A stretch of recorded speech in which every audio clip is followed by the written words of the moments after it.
జగన్ గారు ఇకనైనా బయటకొస్తారా? నా బీసీలు అన్న మాటలకు అర్థమిదేనా? ప్యాలెస్ల మధ్య ప్రయాణమేనా మీ రాజకీయం? అధికారం కోసం ఆరాటం, రాగానే అణచివేత, ఇదేనా జగన్ నీ రాజకీయం? ఆంధ్రప్రదేశ్ రాజకీయాల్లో బీసీ కార్డుతో అధికార పీఠాన్ని అధిరోహించిన వైఎస్ జగన్మోహన్ రెడ్డి వైఖరి ఇప్పుడు రాష్ట్ర వ్యాప్తంగా చర్చనీయాంశంగా మారింది. మంగళగిరి గడ్డపై ఒక బీసీ నాయకుడు కోట్లాది మంది బీసీల హక్కుల కోసం ఆమరణ నిరాహార దీక్ష చేస్తూ ప్రాణ త్యాగానికి సిద్ధపడుతూ ఉంటే, గత 5 ఏళ్లు నా బీసీలు, నా వెనుకబడిన వర్గాలు అని మొత్తుకున్న జగన్ ఇప్పుడు ఎక్కడ దాక్కున్నారని జనం ప్రశ్నిస్తున్నారు.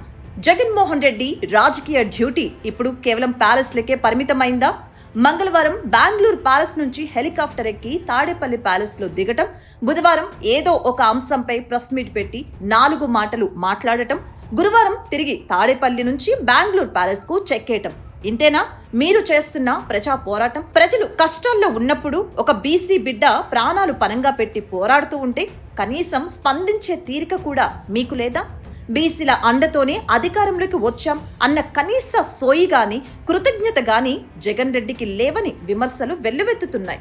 అధికారంలోకి రాకముందు బీసీలను నెత్తిన పెట్టుకున్న జగన్ గద్దెనెక్కిన తర్వాత అదే బీసీ వర్గాలను రాజకీయంగా, సామాజికంగా తొక్కేసిన చరిత్రను రాష్ట్రం చూసింది. ఇప్పుడు రామచంద్ర యాదవ్ వంటి నేతలు బీసీల కోసం దీక్ష చేస్తుంటే కనీసం సంఘీభావం తెలపటానికి కూడా నోరు పెగలడం లేదంటే మీ బీసీ ప్రేమ ఎంతటితో అర్థమవుతుంది.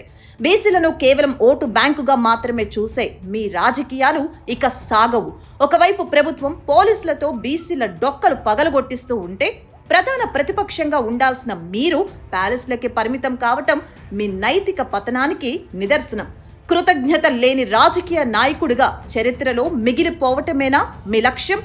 జగన్ రెడ్డి గారు ఇకనైనా కళ్ళు తెరవండి. ప్యాలెస్ల నుంచి బయటకు వచ్చి బీసీల గలం వినండి.